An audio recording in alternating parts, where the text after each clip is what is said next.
Yo os agradezco muchísimo la invitación, estoy encantado de estar aquí. Como dice Javier, para mí es una novedad. Yo normalmente no me he movido mucho en el ambiente, no por ninguna razón, sino sencillamente, pues no había surgido una oportunidad como esta hoy, ¿no? Y, esperar que saque esto que yo. Y cuando me llamó un día Javier, estaba yo en Valencia, y me invitaba a esto. Y, por supuesto, dije que sí. La verdad que en aquel momento, al menos así lo recuerdo yo, quizás fue de otra manera, pero después, en aquel momento no hablamos mucho de ello. Volvimos a casa, nos volvimos a encontrar, tampoco lo comentamos así especialmente, y le pregunté un poco qué es lo que quieres, qué es lo que vamos a hacer, tal. Y luego un día, por Internet, bueno, esto no termina de arrancar, pero espero que arranque. Un día por Internet, un día a través de Internet en un WhatsApp, no estaba en casa, y me dijo que le diera un título. Y bueno, pues no lo había pensado mucho, tampoco me había yo estructurado mucho en aquel momento el título o cómo lo iba a hacer, pero al menos sí que le di lo que para mí es una intuición. Reconozco, perdonadme, que es un título demasiado pobre o demasiado simple y quizás deba de explicar un poco el desarrollo previamente, ¿no? Pero sí que era una intuición. Yo creo que se me pedía la cultura de la vocación y el sentido. Y yo dije, la cultura de la vocación la entiendo siempre como esa necesidad que todos tenemos de ir dándole sentido en la vida a lo que hacemos. Y en el fondo nuestra vocación es algo que se desarrolla en el tiempo. Por lo tanto, yo dije, la cultura de la vocación y el sentido de la vida, un desvelamiento mutuo. Quería expresar sencillamente esta idea.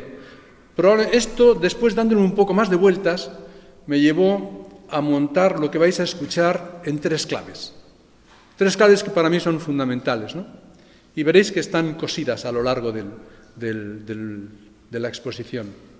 La primera, sin duda, es la fe. Y la fe es la fe en Jesús, desde luego. La segunda es el tiempo. El tiempo en un doble sentido. Todo lo que hacemos ocurre en un transcurso de tiempo. Pero también el tiempo concreto nos cose a la vida de maneras muy distintas. Y estamos viviendo una situación donde los cambios son muy radicales en el tiempo y estamos cosiéndonos las personas de manera muy deshumana y muy diferente. En ese sentido, el tiempo será la otra. Y siempre, pues, sin duda ninguna de estas dos existiría sin los demás, sin el otro. El otro, que es la fe. La fe no existiría si no existiera el otro. Dios, no tendríamos conciencia de él si no existiera el otro. Y desde luego lo que es Jesús y lo que es Dios lo conocemos a través del contacto con los demás. Estos tres elementos van a ir jugando. Sin duda ninguna vamos a hablar de la vocación, cómo no, ¿no? Y la verdad es que empezando y dándole vueltas un poco a esta idea de que si no hay vocación las cosas importantes de la vida terminarían en rutina, en tedio o en cansancio, dándole vueltas a esto, pues me ocurría empezar por un concepto de vocación muy rápido.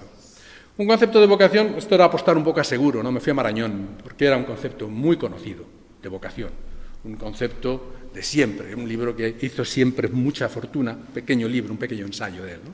Donde dice, la vocación es la entrega a realizar el proyecto vital en una dirección elegida por nosotros, con dedicación, con abnegación, con creatividad muy importante y servicio al objeto de la vocación.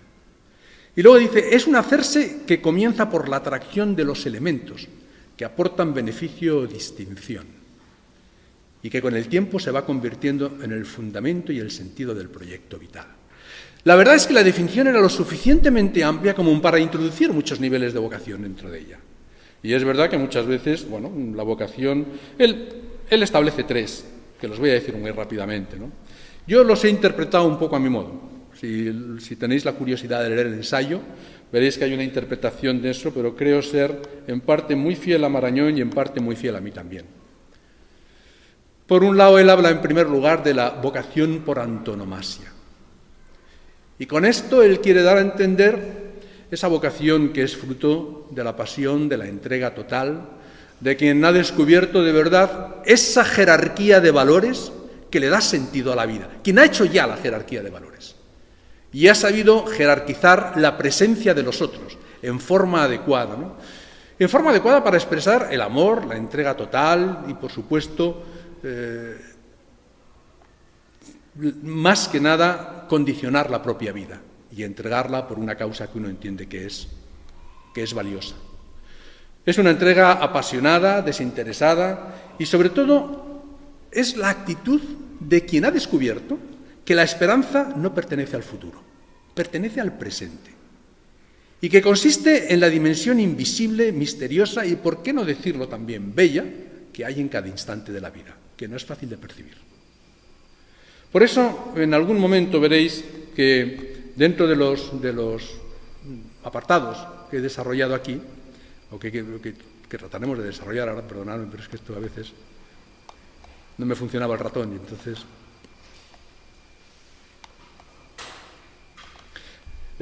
Una de los apartados es recuperar el presente. Esta para mí es muy importante, en esta concepción del tiempo, ¿no? Y recuperar la contemporaneidad frente a la extratemporaneidad, ¿no? Pues bien, el segundo concepto de vocaciones del que habla él serían, él las llama vocaciones superiores. Reconozco que no me gusta mucho el concepto, pero la verdad que, bueno, explicado por él, tiene sentido, ¿no?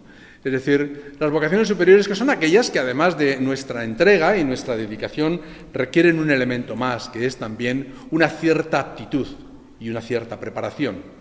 Habla de la música, la pintura, las artes. Incluso yo me atrevería a decir que también las actividades profesionales, cuando uno las entiende de verdad como una vocación y como una entrega, yo creo que también serían al menos el punto de contacto entre esta y la siguiente, que son las vocaciones, las últimas, fundadas en la querencia a una actividad a la que servimos, pero que a la vez esa actividad nos sirve a nosotros al poseerla. Hay un sentido de entrega y de vocación, pero también un sentido muy pragmático, ¿no? No solo es la entrega, sino también el querer interesado de aquello en lo que uno trabaja. Uno espera sacarle algún rendimiento también a aquello. Así, una de las cualidades esenciales de la acción vocacionada es que nos posibilita, sobre todo, la invención del deber. Esto es lo esencial. No el cumplimiento, sino la invención del deber. Lo creativo de la vocación no es contentarse con la labor impuesta, sino crearse otras. Esto es lo verdaderamente importante de la vocación. La verdadera misión del maestro, mucho más que enseñar, es buscar la vocación de los discípulos, saber sacar la vocación que en los discípulos puede haber dentro. Y yo creo que esta dimensión creativa de la vocación, que es infinita, me parece sumamente importante. Y todo este proceso de preparación para la entrega a una actividad, ciencia, trabajo, se facilita mucho bajo el signo de la vocación. Sobre todo, yo casi me atrevería a decir que se facilita casi como por arte de encantamiento. Y yo creo que esto es la vocación. Encanto o encantamiento que hace luz de la oscuridad y ligereza del esfuerzo. Aporta ese plus que muchas veces a nosotros no nos sale de forma física o espontánea, pero ciertamente cuando empieza a aparecer la pasión por algo, surge. Por eso la creatividad aquí, en este proceso, que al mismo tiempo da la vida a lo que hacemos y que también la completa y que la enriquece nuestra identidad personal y nuestras relaciones, la creatividad aquí es especialmente importante. Insisto, yo lo resalto muchísimo. Por decirlo de una forma llana, yo creo que es nuestro modo de crecer ante la responsabilidad de establecer una relación coherente entre nuestra forma de pensar, nuestra actividad y el mundo en el que esta actividad que desarrollamos surge como un instrumento al servicio de una necesidad común y que nosotros tratamos de interpretar, ¿no? De alguna forma, algo de esto es lo que creo que quería decir Francisco cuando decía que lo que quería era una iglesia en salida, con mayor implicación en la realidad de la gente, ¿no? Decía, prefiero una iglesia mejor herida por la presencia en la realidad que sanos en el aislamiento. Yo creo que trataba de esta dimensión creadora de la vocación. Cuando no todo está dicho, todo hay que inventarlo y hay que crearlo, pero hay que establecer previamente la jerarquía de valores bien. Por eso yo creo que la creatividad aquí no es el resultado de ningún plan establecido, cuyas metas muchas veces pues tratamos de alcanzar dentro de un proyecto concreto. Para nada. Yo creo que la creatividad aquí es la forma de situarse ante los límites que nos presentan las situaciones que vivimos y sobre todo a la manera en que tratamos de darles respuesta. Una respuesta acorde siempre al proyecto que abrazamos y acorde a la coherencia de vida con él. Por eso yo creo que la vocación nos pide afrontar situaciones nuevas, ¿no? Y esto requiere fundamentalmente actitudes distintas por nuestra parte. Y por lo tanto, cómo no, el esfuerzo por buscar no solo en nuestras ideas preconcebidas, sino mirando adelante e intuyendo algo nuevo. Aun cuando intuir algo nuevo suponga que las ideas y los conceptos que normalmente hemos utilizado se nos quedan inservibles y que resultan obsoletos para seguir caminando. Y de esto tenemos mucha experiencia, y especialmente en muchos campos, y en este también la hemos tenido. Por eso yo creo que esa novedad es el Evangelio mismo. Ese crecimiento es introducir la fe en la realidad concreta, es dar reforma y contexto a nuestra fe, y con ello abrir nuestro mundo a la espiritualidad. Yo creo que la verdadera originalidad y la verdadera creatividad implica que aprendamos a tener una mirada diferente, que en cada caso estemos preparados para imaginar posibilidades alternativas, posibilidades que nos abran siempre a un mundo de situaciones, sobre todo, humanizadoras. Que este sea un criterio básico, ¿no? Sin fe, dicen los clásicos, sin fe no podemos existir. Así reza el pasaje clave de la especulación cristiana tradicional. La experiencia humana contemporánea muestra que cuando el hombre carece de la fe, no sabe cómo llevar una existencia dañada por los conflictos internos, ni tampoco es capaz de soportar la continua exigencia de superar las tensiones que crea la vida comunitaria. Privado de fe, el hombre sucumbe. Poned el límite de fe que queráis. Hablad de la fe absoluta en la trascendencia o hablar de la confianza en el otro. Pero ciertamente este primer espacio de salida lo necesitamos. Porque la fe es lo que nos permite intuir, comprender, creer su situación existencial y creer que esta situación tiene un fundamento que no es o no somos todavía nosotros mismos. Sin esta conciencia, la existencia del hombre está mutilada. El ser humano no puede lograr su destino si no reconoce el fundamento de su ser. Y la fe es lo que hace tal fundamento manifiesto. Veréis, aquí quería empezar mi primer apartado. La fe es confianza y estamos hechos para la confianza. Mirad, una de las mayores sorpresas que nos llevamos cuando nosotros leemos los sinópticos es que en ellos el tema de la fe y de la falta de fe se presenta de una forma que todo el asunto de las creencias nos descoloca por completo. Para Jesús resulta que tienen fe aquellos de quienes jamás se diría que son creyentes, mientras que por el contrario se pondría en duda la fe de los que viven de forma contraria. Los evangelios aseguran que el hombre con más fe que encontró Jesús fue el centurión, aquel militar romano que estaba al servicio de Herodes. Pues bien, de un militar que además estaba obligado a creer en serio que el emperador era Dios, nos decía Jesús: os aseguro que en ningún israelita he encontrado yo tanta fe. Y pondera esa fe hasta la admiración. ¿Por qué? Sencillamente, porque aquel hombre era tan buena persona que no soportaba el sufrimiento de un niño y se fiaba plenamente de Jesús. Eso es todo. Así de simple. Y esta situación, si recordáis, se repite en el caso de la mujer sirofenicia, que era pagana. Esta mujer le pide a Jesús la curación de su hija.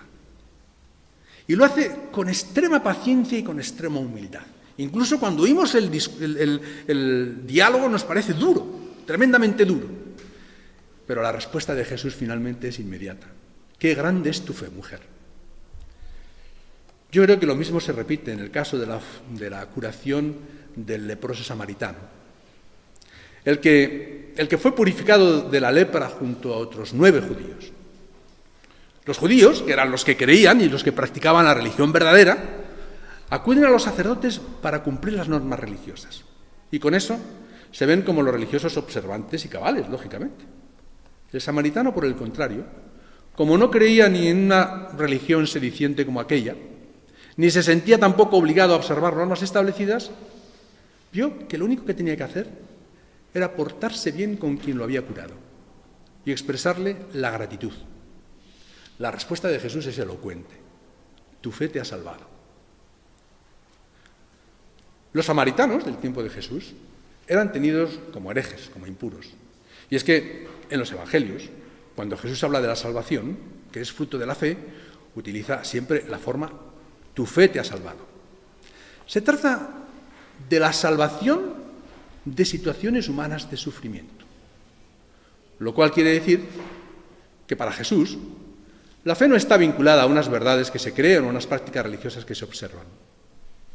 La fe, para los evangelios, se relaciona directamente con una forma de vivir, que puede o no tener relación directa con la religión, pero lo que sí expresa es la ejemplaridad de la persona, la coherencia en su humanidad.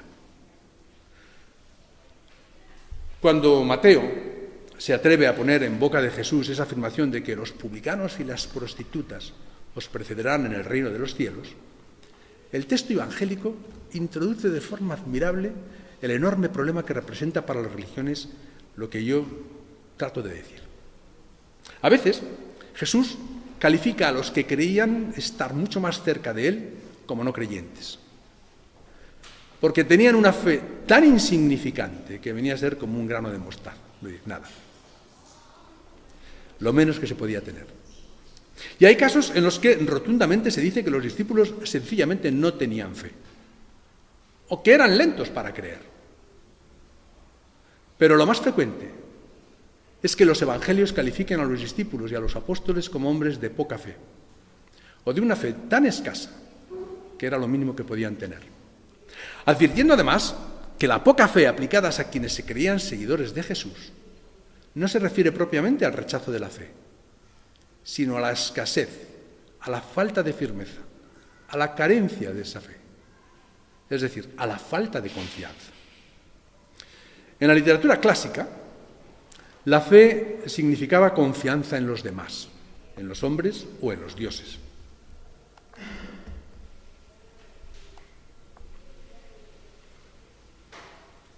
Era pues una actitud de profundo respeto y de credibilidad ante el otro, es decir, le concede crédito y garantía. Por el contrario, la falta de fe era la desconfianza y la deslealtad. En el judaísmo tardío, el concepto de hombre de fe es, en la literatura rabínica, el que se caracteriza por un determinado comportamiento, que está unido a la fidelidad y por eso es el signo distintivo más importante y definitivo de la justicia. Pues bien, si esto es lo que se pensaba de la fe en tiempos de Jesús, resulta comprensible que los evangelios sinópticos se refieran a la fe como antes he dicho, es decir, se puede afirmar que el hombre que tenía más fe que nadie era un militar romano. Por lo visto, el centurión se fiaba a ciegas de Jesús, mientras que los discípulos y los apóstoles dudaban de él o no estaban seguros de que la forma de vivir de Jesús fuera la adecuada para el Mesías. Para Pablo, disculpar, pero es que este ordenador y yo no nos llevamos muy bien, y entonces, para Pablo, la fe es la fuerza que nos salva. Pero no se trata, como en los evangelios, de la salvación del sufrimiento humano en esta vida, sino de la salvación del pecado y de la condenación en la otra vida.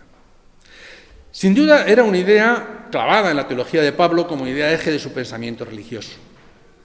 Y así, la fe quedó orientada hacia el más allá, a la otra vida, a las realidades intangibles que nadie puede saber, ni menos demostrar, si son o no son verdad. Y esto es lo que trata de explicarnos el Papa Francisco hoy. La fe no se puede separar de la vida, y en particular del sufrimiento y de la desesperación de la gente. Una fe abstracta y separada de la vida es una fe hipotecada por problemas de fondo muy serios. Son problemas de la cultura de nuestro tiempo, problemas que nosotros tenemos que resolver. La fe y la confianza en Jesús ponen a prueba nuestra responsabilidad. Es una pregunta constante a nuestra generosidad, a nuestra libertad, a nuestro coraje, a lo que queráis. Es decir, a todo aquello que permite que la vida y el mundo funcionen mejor. En último término, este no es un asunto religioso, es una pasión por lo humano. Por eso, y con esto paso a mi segundo apartado, recuperar el presente frente a la biorrelación. Esta es la experiencia esencial de la vida. La grandeza de las personas está en su propia capacidad para decidir, como la fe. Y esta es la posibilidad de ser más fuertes que su propia condición. Si nuestra condición es injusta, no hay más que una manera de superarlo: ser justos nosotros mismos, lo cual no es fácil. Es la libertad la que nos permite sobrepasar nuestra condición, dar sentido a nuestra proverbial contingencia y, sobre todo, es lo que nos permite la apuesta por el ser humano sin otro futuro que él mismo. Yo creo que este mundo tiene al menos la verdad del hombre y nuestra tarea es darle sus razones contra el destino. Las personas tienen futuro, no destino. El problema es que en la actualidad hemos llenado el mundo de extranjeros. ¿Y quién crea tantos extraños? Nuestra incapacidad para integrarlos en los códigos de familia. Extranjero es el otro. Es ese otro cuya conducta somos incapaces de descifrar. Aquel a quien no podemos o no queremos entender. Está entre nosotros. Es el sujeto singular, el que se atreve a ser él y enseñarse tal como es. Se niega a atender a las exigencias de la normalidad. Y hemos terminado con todo esto separando el hombre de la vida. Y hemos ido encerrándolo en un gran decorado que ha roto con toda la tradición humanista y con el sentido de que era portadora, y con ello se ha convertido en un ser unidimensional. Un hombre económico, reducido a la condición de consumidor, de contribuyente y de competidor. Y lo hemos ido dejando sin horizonte y lo hemos ido atrapando en un presente cada vez más estrecho y sin futuro. Y la verdad es que no hay vida viable en ningún sentido sin proyección en el futuro, sin que haya una promesa de maduración y de progreso. La verdad es que vivir contra un muro, esa es la vida de los perros, pero no la vida de las personas. Siempre nos preocupa el futuro y nos estamos preguntando por él. ¿Qué fue del futuro? La verdad es que la idea ilustrada de progreso se conjugaba con la emancipación. Y la emancipación se entendía cuando era posible que cada cual pudiera asumir la experiencia de una vida autónoma. En el momento en que la humanidad dispone de unas prótesis tecnológicas con una potencia sin precedentes, el futuro aparece como un horizonte enormemente confuso. Y la idea de progreso, que antes asociaba lo de ciencia, cultura, libertad y bienestar, se ha desdibujado por completo, ha desaparecido. El progreso ya es solo tecnológico. De pronto han desaparecido las fantasías de un mundo mejor, un mundo donde los ciudadanos crecieran en armonía y en plenitud, un mundo en el que estaban contenidas unas filosofías de la historia, entendidas bajo la influencia cristiana como un camino de redención. ¿Dónde está el futuro? Pues la verdad es que habría que empezar por rescatar el presente. Y esta tarea solo es posible sobre la base fundamentalmente de tres cosas. Primero, el reconocimiento del conflicto y de sus virtualidades conflictivas. Este conflicto que hoy se niega sistemáticamente en nombre de la ley, del orden, del progreso y del bienestar político. Segundo, el reconocimiento del otro. Sobre todo después de que la destrucción de la idea de sociedad, de bien común, de espacio compartido, haya dejado al ciudadano a la intemperie. Lo ha reducido, como decía, a su papel de consumidor, de competidor y de contribuyente. Y en tercer lugar, yo creo que también hay que tener en cuenta la recuperación de la experiencia de la vida humana, la experiencia esencial. Esa que Montaigne explica como el ejercicio de pintarse uno mismo en este singular momento que es el encuentro con los otros y con las distintas manifestaciones del mundo. En el fondo, es algo tan sencillo como recuperar la vida. Y la vida entendida como el modo de estar cada uno entre los demás. La desaparición del futuro como mito regulador nos obliga a reconstruir caminos para volver a conectar con nosotros mismos. Las tecnologías evolucionan a una velocidad tan grande que se necesitan puntos de referencia para situarse en relación con ellas. Porque si no, va a ocurrir lo que está ocurriendo, que son ellas las que nos poseen a nosotros. Al menos que este papanatismo de la técnica no nos prive de las enormes oportunidades que pone a nuestra disposición. Y eso significa que tenemos que recuperar la voz para impedir que las cuestiones que nos conciernen a todos se cierren sin saber ni siquiera qué pensamos. Recuperar el presente es devolver la palabra que nos constituye como comunidad, con un espíritu recibido de Dios, y que nos impide entregar el monopolio del sentido a las fuerzas ilimitadas de la técnica y del dinero. Es decir, convencerse de que la historia del mundo no es ninguna fatalidad, que la construimos entre todos y que solo si rompemos con esta idea de servidumbre voluntaria como destino, el 99%, como dicen los nuevos movimientos sociales, pueden tener capacidad de intimidación para ser escuchado y ponerle límites al 1% que se piensa que todo le está permitido. Por eso, yo creo que otra de las manifestaciones para hacer esto posible es, lo he dicho ahí de una forma un poco, pero veréis que va a quedar, es recuperar la contemporaneidad frente a la extratemporaneidad. Veréis. Vuelvo con la idea del tiempo. Hay que recuperar el presente, pero también yo creo que el futuro, ese futuro que la publicidad está asociando siempre con la renovación tecnológica y con la renovación mercantil, nos plantea un grave problema. ¿Qué estamos haciendo con los cuerpos? Me explico. ¿Qué hacemos con la gente que no tiene ningún futuro? Pensad cuántos. ¿Cuántos conocéis? Los excluidos, los ancianos, la gente que no tiene ningún recurso, los castigados, los olvidados por el ébola, los jóvenes sin futuro ninguno que viven en medio de un ambiente permeado por la corrupción y donde un grupo minoritario acapara todas las posibilidades de un mañana mejor, porque el presente es cada día más suyo. La economía cose la dimensión de tiempo a nuestras vidas de maneras muy diferentes. Veréis. En el nivel de las fuerzas productivas, la máquina está luchando sin cesar contra el tiempo y está consiguiendo reducir la intervención de las manos de la gente que trabaja. Está simplificando los gestos y está acortando siempre la distancia con la mercancía terminada. Y esa mercancía cada vez tiene menos tiempo de manufacturación y mucho más tiempo de explotación. Hace 2 días, o 3, no recuerdo, es la primera vez que oigo un papa, con el nombre de una empresa claramente, hacer una denuncia pública. En el Ángelus del domingo pasado, arremetió duramente contra la empresa ThyssenKrupp en Italia, porque anunciaba una reducción de 4.500 puestos de trabajo. Veréis,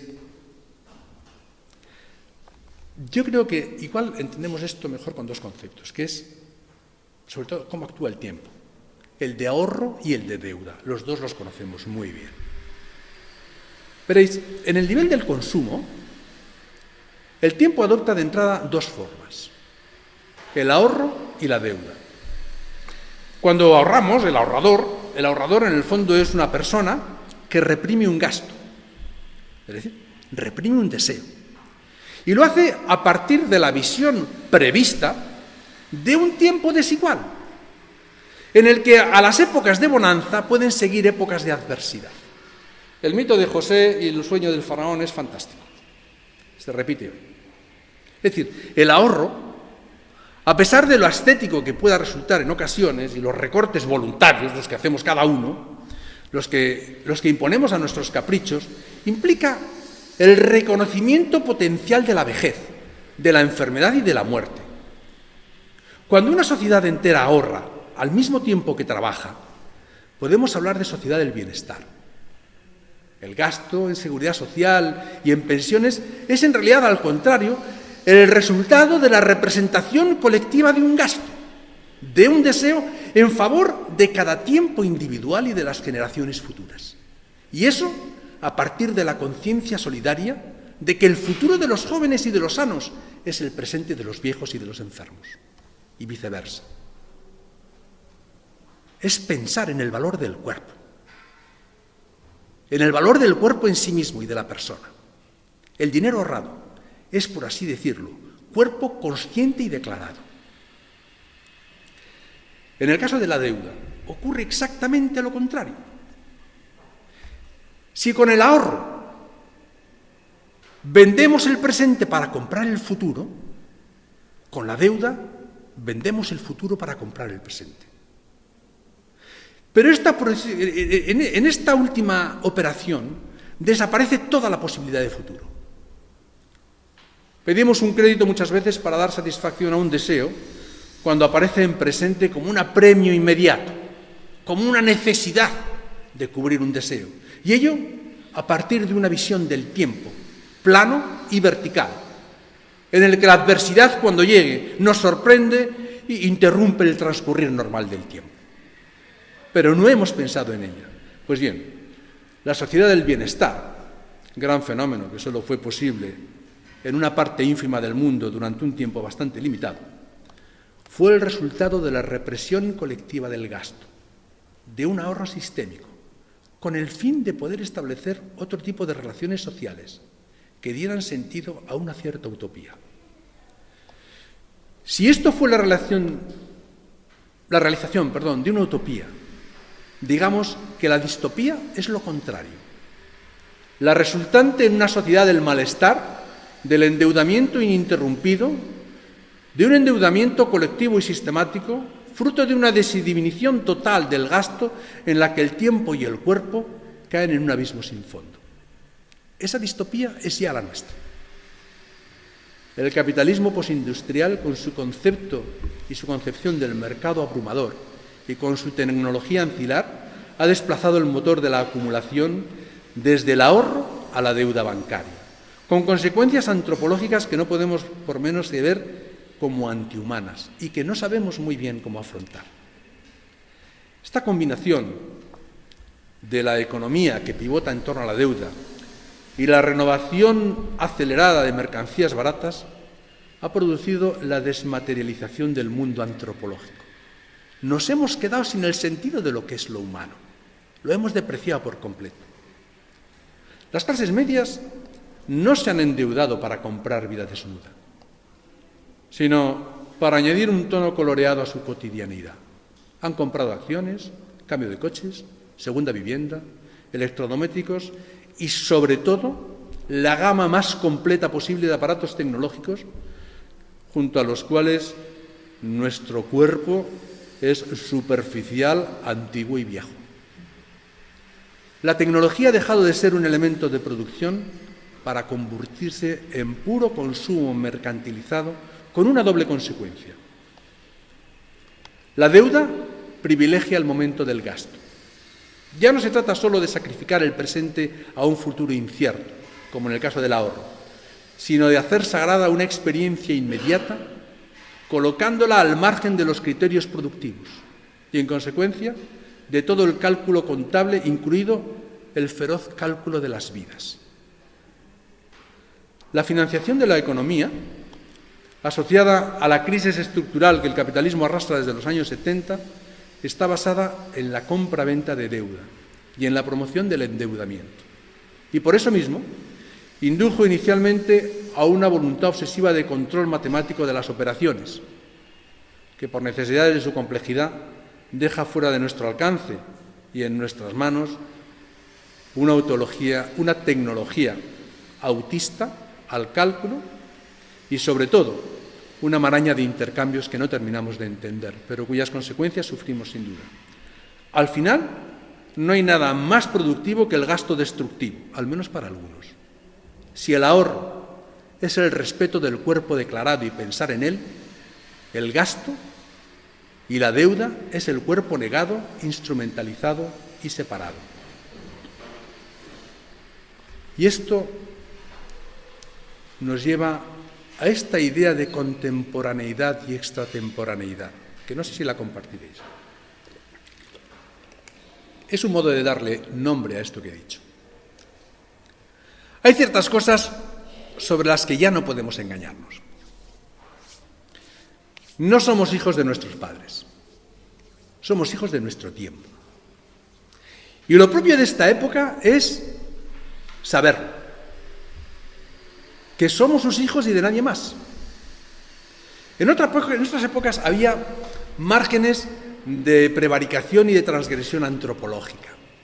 La moda, con sus corrientes epocales y transgresoras, eran comportamientos básicamente epocales. Pero en general, los contemporáneos de otras épocas querían ser hijos de sus padres, y de sí mismos y de su clase. Creían introducir algún efecto de verdad en el mundo, y se hacían viejos como siempre, pero no se volvían inexpresivos. Aunque es menos cuestión de edad que de clase, a partir de cierta edad o a continuación de un cierto traspiés, los contemporáneos de hoy dejamos de pertenecer a nuestra época. Y como no tenemos ninguna otra filiación, identidad o parentesco, sencillamente no somos nada, no decimos nada, no servimos ni siquiera para expresar la única verdad que transportábamos, la del ser de nuestra época. Dejamos estrictamente de ser contemporáneos. El mundo sí.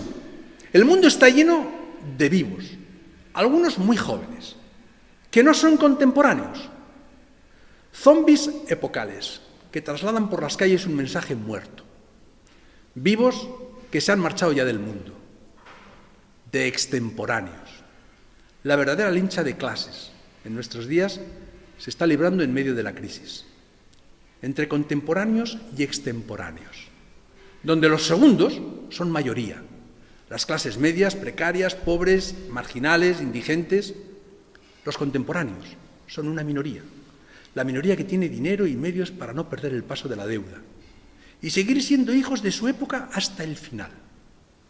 Por ello, la lucha política no debe de ser también una lucha contra la contemporaneidad. Ahora bien, el contexto tecnológico y mercantil convierte esta lucha en una batalla perdida. Si consiguiéramos extemporaneizar a todos los hombres, la contemporaneidad seguiría existiendo sin ellos. La humanidad entera dejaría de ser contemporánea, mientras que la época, sin seres humanos, proseguiría sola su marcha hacia el abismo. Nos hemos acostumbrado a prescindir de lo humano. ¿Qué hacemos con los cuerpos? ¿Qué hacemos con los que han quedado fuera del proyecto de futuro? Avergonzarnos alegremente, por lo menos, de tenerlos, y a lograrnos que todavía compartan el mismo tiempo alegre y vergonzoso de todos los demás. Yo creo que esto nos plantea un tremendo problema de vocación. En estos tiempos, de verdad, ¿en qué forma lo antropológico de la vida condiciona nuestra vocación? ¿Cuál es el modelo antropológico que encuadraría hoy un sentido de vocación? No me refiero, y es una de las primeras preguntas, no me refiero a qué nos impulsa a abrazar una vocación tan particular como la nuestra. No pregunto tanto por los motivos sociopsicológicos, cuanto por el anhelo antropológico que hay detrás de todo esto. ¿De verdad creemos que un tipo de hombre diferente y de mujer es posible hoy? ¿Es posible otro modelo, otro tipo de ser humano? Veréis, la cultura de la vocación es un término que hizo fortuna con Juan Pablo II y desde entonces se utiliza para referirse a la importancia de promover aquellos valores que permiten al hombre de hoy descubrir en los rostros de Cristo la aspiración de búsqueda de la verdad que le da sentido a su vida. Es una invitación a hacer de la propia vida una respuesta a los interrogantes que el Evangelio nos presenta ante las realidades de hoy. La vocación, decimos, es una llamada. Pero esa relación no nos justifica sin más. Ser elegido representa un peligro y la posibilidad de un fracaso. La repugnancia de los profetas y su aversión a toda llamada divina resulta comprensible y la conocemos muy bien. Jeremías quizás es un prototipo, ¿no? Pero sabemos por nuestra vocación y por la respuesta que estamos llamados a ejercer nuestra libertad y no a cumplir una acción de forma automática, por obediencia ciega y con garantía de éxito. Es la llamada a una acción en la que la iniciativa y la responsabilidad son nuestras. Los verdaderos llamados no ejecutan órdenes, siguen el dictamen de su propia conciencia libre, en la que Dios de verdad mora. Si somos llamados, elegidos, lo somos para hacer algo fuera de lo normal. Dios no necesita profetas para hacer lo que todos hacen ni lo que todos saben. La elección es siempre una llamada a ejercer nuestra libertad de conciencia. Cuando dejamos de escuchar esta llamada, que consiste en una relación constante con aquel que nos ha elegido, dejamos de ser elegidos. No es preciso aludir a las citas, ¿no? Pero solo os doy una. La primera, Corintios 4. ¿No? Guárdese aquel que se crea justificado. Lo que quiere decir que si hay algo con lo que no podemos especular y no podemos manipular, es la idea de ser elegidos o elegidas, llamados o llamadas. Incluso diría que esto nos habla de nuestra responsabilidad acerca del dar testimonio, cosa que, en buena ley, no debemos de pretender, lo que no quiere decir que no lo debamos de dar. Debemos de testimoniar la vida de Cristo, pero no erigirnos en testigos y pretender hacer de nuestra vida la necesidad de dar testimonio. Tienen que descubrir, el testimonio lo descubre el que nos ve. Entonces nos descubre que damos testimonio. Si nos sintiésemos con la obligación, la necesidad y el privilegio de hacerlo, perderíamos nuestra calidad de testigos. Lo que nos hace testigos es que es el otro el que nos descubre, el que descubre un testimonio en nosotros. Pues bien, lo que quiero decir es que no dudo de que el sentido de ser elegido es una intensa experiencia. Tampoco dudo que la vocación, que es otra manera de decir que se es elegido, es una realidad.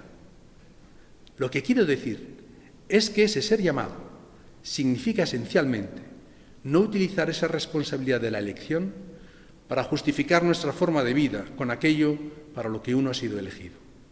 Esto es lo que quiero subrayar. Tenemos que tener los ojos muy abiertos, sobre todo para saber qué nos propone el Evangelio en cada ocasión. Nuestra personalidad individual es el fruto de toda una serie de relaciones, de las cuales las más importantes son de tipo receptivo. Un niño muere si no le cuidamos. Nosotros nos descubrimos a nosotros mismos cuando alguien nos llama, cuando descubrimos que somos un tú para alguien. Nuestro yo surge en relación con un tú. Aprendemos a amar cuando somos amados. Por eso, todo esto yo creo que ya lo sabemos. Pero todo esto también se aplica a nuestras relaciones individuales y colectivas, con la realidad trascendente, sea cual sea la forma de interpretarla. Orar es más que escuchar y que hablar, o dicho de otro modo y más teológicamente. Las relaciones humanas son el reflejo de nuestra relación constitutiva con la trascendencia. Somos, porque somos conocidos y amados por Dios, por la familia y por el amigo. Ser elegido, en cualquier sentido, ya sea incluso sociológica o antropológicamente, es desarrollar la propia personalidad, adquirir confianza en nosotros mismos, sentirnos responsables de los demás, cobrar valor, sabernos encargados de cumplir una misión que da sentido a nuestra vida. Es saber que no estamos abandonados, que no somos una nulidad perdida en la masa anónima de una muchedumbre que no tiene rostro. Somos alguien para alguien. Por eso, ¿cómo entender la idea de ser llamados? De ser un pueblo elegido, ya sea Israel, la Iglesia o nuestra orden. ¿Cómo se ha de entender el impulso que incita a estos grupos a hacer una afirmación de este tipo? Veréis, yo creo que no es deseable prescindir totalmente de esta creencia que procura un sentido de identidad y que permite cumplir en el mundo en general la importante misión que creemos que nos ha sido confiada. Creemos que el mundo necesita este impulso y este entusiasmo, pero no obstante, yo creo que es bueno tener en cuenta una cosa. Es necesaria una cierta humildad colectiva que reconozca que esta elección no es ni un derecho ni una justificación, sino una manera de entender la propia identidad y la manera de arriesgar la propia vida, persiguiendo un ideal y permaneciendo fieles a una creencia. Insisto, no es un derecho, es una tarea personal que tenemos que ir construyendo, y es en esa construcción donde se actualiza nuestra identidad y se concreta nuestra natural ambigüedad. Por eso, hay una frase del Evangelio que siempre me ha encantado. Quien me ha visto a mí ha visto al Padre. Y me parece que en este juego de tiempo y sobre todo en esta vinculación entre el otro y la fe y el tiempo, me parece clave. Esta fe viene precedida, lógicamente, por eso la cogí, con otra, y era: tanto tiempo que estoy con vosotros, Felipe, y todavía no me conocéis. Probablemente en esta falta de entendimiento nos encontramos todavía después de tanto tiempo, buscando a Dios fuera de las cosas, allí donde no está. Jesús nos dice que quien le ha visto a Él ya no necesita ver a Yahvé, porque ha visto al Padre. Y ese ver al Padre en Jesús significa, y ha de significar en nosotros también, que la verdadera esencia de Jesús es la transparencia, es decir, la coherencia y la fidelidad de vida, la confianza. La luz es luz porque ilumina, y por supuesto cuando ilumina deja ver su origen. Si le interponemos algo opaco, dejamos de ver la luz. Quien me ha visto a mí, ha visto al Padre. No hay un Padre absolutamente distinto al Hijo. El Padre lo es en tanto que engendra. Por eso no se puede ver al Padre, sino al engendrado por Él. Para decirlo de una manera paradójica, el Padre se inmola totalmente, se da y desaparece en el Hijo. Lo que el Padre es, en tanto que se manifiesta, en tanto que actúa según su esencia, es precisamente el Hijo. ¿Qué significado tiene o puede tener para nosotros esta transparencia y esta relación Padre-Hijo? En primer lugar, la transparencia total sería otra forma de expresar el morir a uno mismo, el no enquistarse en la opacidad del quedarse para sí, presos de nuestros propios miedos, dolores o alegrías. Significa liberarse de la individualidad egoísta y de la apropiación indebida de la vida que transita por mí. La transparencia es lo único que se nos pide. Es la experiencia de Dios la que nos hace transparentes.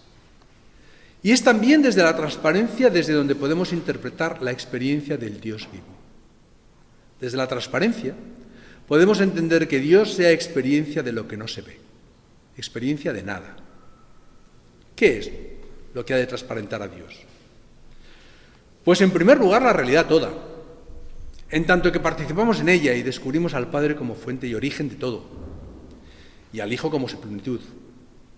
En segundo lugar, el otro, todo otro, el compañero, el amado, el superior, el inferior, el hijo, el vecino, el desconocido. Quien ha visto al otro, ha visto al Padre. Y esto último tiene una aplicación inmediata a nuestro tema de hoy. No hay que hacer cosas por Cristo, porque un Cristo separado de los demás no es nada. Cristo se transparenta en los otros.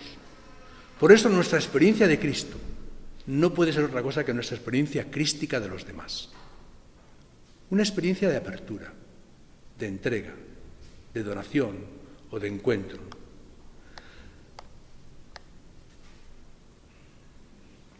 A mí me lo hicisteis cuando no lo sabíais. Quien ve a Cristo, ve a Dios. Quien no ama al prójimo, no ama a Cristo. Y quien no ama a Cristo, no ama a Dios. Y digo amar, porque si no se ama, no se ve. Vivir la vocación es vivir el amor primero. Es mirar con la esperanza nuestra realidad. La esperanza en un presente recuperado. No olvidemos, es una categoría de presente. Nuestra realidad de personas entregadas al reino.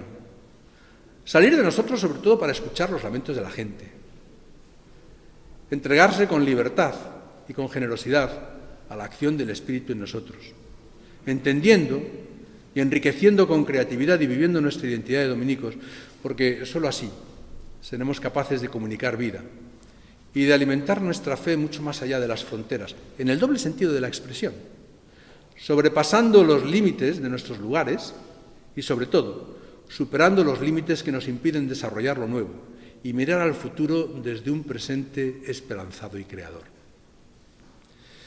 Por eso, y con eso termino, creo que los valores fundamentales de la cultura de la vocación, hoy, al menos en la forma en que yo trataba de verlo, me parece que pasan por una austeridad que nos permita una nueva prioridad frente a las cosas, por un cambio radical del modelo de relación y, sobre todo, por hacernos contemporáneos de los demás, como una forma, sobre todo, de reivindicar otro presente diferente. Y, sobre todo, la justificación evangélica como una respuesta a la llamada de los demás. Gracias.